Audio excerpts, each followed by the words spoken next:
Vasu tips நேயர்கள் அனைவருக்கும் வணக்கம். இன்றைக்கி நம்ம சேனலில் நம்ம பார்க்க போகிற ரெசிபி ஒரு ஹெல்த்தியான டேஸ்டியான ரெசிபி ராகி புட்டு. இதை எப்படி ஈஸியாக செய்யலாங்கிறத நம்ம பார்க்கலாம். இன்றைக்கி நான் இதை நாட்டு சர்க்கரை யூஸ் பண்ணி செஞ்சுருக்கேன்.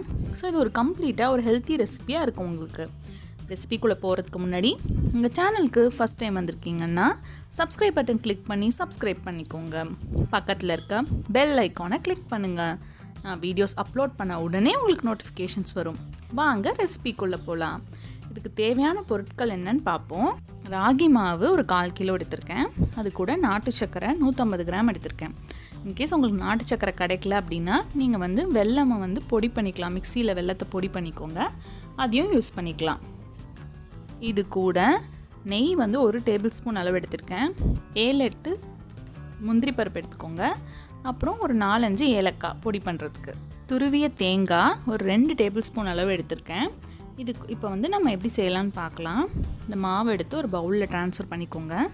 அது கூட தேவையான அளவு உப்பு ஆட் பண்ணிக்கோங்க. நம்ம எப்போவுமே ஸ்வீட் செய்யும் போது ஒரு பிஞ்ச் உப்பு ஆட் பண்ணும் போது அந்த ஸ்வீட்டை ஹைலைட் பண்ணி காமிக்கும். ஆட் பண்ணிக்கலாம். ஆட் பண்ணி நல்லா மிக்ஸ் பண்ணி விட்டுருங்க. இப்போது நமக்கு இதில் தண்ணி கலக்கணும். எப்போவுமே புட்டு செய்யும் போது நீங்கள் தண்ணியை கொஞ்சம் கொஞ்சமாக தெளிக்கணும், ஊற்றக்கூடாது. பார்த்திங்கன்னா இந்த மாதிரி தெளிச்சுக்கோங்க. இப்போது நீங்கள் ஊற்றிருக்க தண்ணி அளவு சரியா அப்படின்னு எப்படி செக் பண்ணலான்னா, இப்படி நீங்கள் இந்த மாவை இப்படி கெட்டியாக பிடிச்சிட்டு விட்டிங்க அப்படின்னா, உடைச்சிங்க அப்படின்னா அழகாக உடையும். இந்த மாதிரி இருந்துச்சுன்னா கரெக்டான பதம்னு அர்த்தம். பாருங்கள், இப்போ நமக்கு தேவையான அளவு தண்ணி கரெக்டாக இருக்குது. இதில் நம்ம இப்போ கட்டியாக இருக்கிறதெல்லாம் நம்ம நல்லா உடச்சி விடணும். அப்போ தான் கரெக்டாக இருக்கும். பார்த்திங்கன்னா இப்படி நீங்கள் பவுலில் லைட்டாக ஷேக் பண்ணுங்கள். இந்த டிப் உங்களுக்கு யூஸ்ஃபுல்லாக இருக்கும். ஷேக் பண்ணிங்கன்னா அந்த கட்டியெல்லாம் ஒரு பக்கம் வந்துடும். அது ஈஸியாக நீங்கள் உடச்சிடலாம். ஸோ இந்த மாதிரி பண்ணி உடச்சிருங்க. கட்டி இல்லாமல் பார்த்துக்கோங்க. இப்போ நம்ம ஓரளவுக்கு எல்லா கட்டியும் உடச்சிட்டோம். இப்போ நான் இதை இட்லி பானையில் தான் இன்றைக்கி செஞ்சு காமிக்க போகிறேன் உங்களுக்கு. நீங்கள் புட்டு மேக்கர் இருந்தால் புட்டு மேக்கரில் வச்சுக்கலாம்.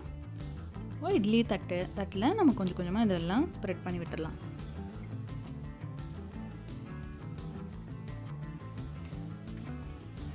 இதில் எப்போவுமே ராகி இந்த புட்டு குழந்தைங்களுக்கும் ரொம்ப நல்லது. ஏன்னா இதில் நிறைய ஹெல்த் பெனிஃபிட்ஸ் இருக்குது. கால்சியம் இருக்குது, அயன் இருக்குது.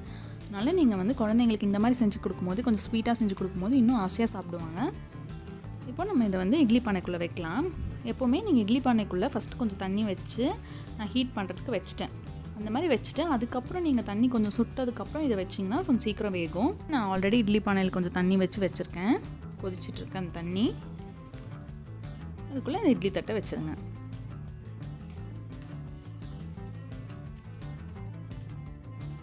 நம்ம இந்த சைடு அடுப்பில் கொஞ்சம் நெய் சூடு பண்ணி முந்திரி பருப்பை வறுத்து எடுத்துக்கலாம்.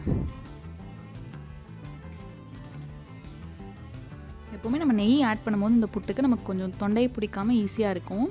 குழந்தைங்க விரும்பி சாப்பிடுவாங்க அந்த நெய் ஸ்மெல் இருக்கும் போது.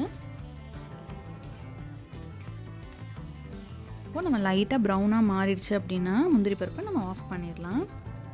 செக் பண்ணலாம்.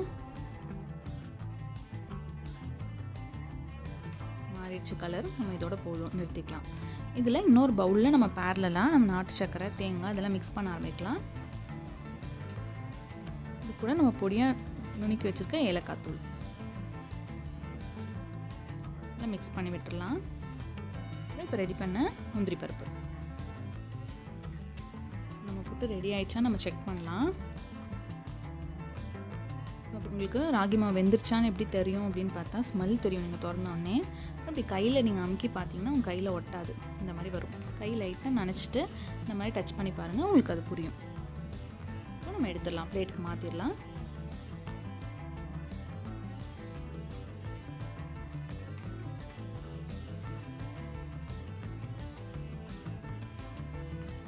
எல்லாத்தையும் ஒரு பிளேட்டுக்கு மாற்றியாச்சு. துணியிலேயே கொஞ்சம் ஒட்டிகிட்ருக்கோம், அதையும் எடுத்துடலாம்.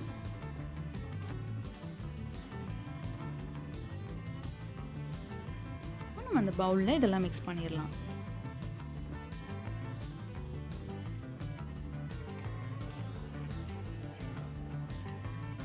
எல்லாத்தையும் ஆட் பண்ணியாச்சு. நம்ம நெய் கொஞ்சம் ஆட் பண்ணிக்கலாம். நம்ம நெய் ஆட் பண்ணும்போது உங்களுக்கு கொஞ்சம் ரிச்சாக இருக்கும் அந்த புட்டு. அப்புறம் உங்களுக்கு தொண்டையை பிடிக்காது.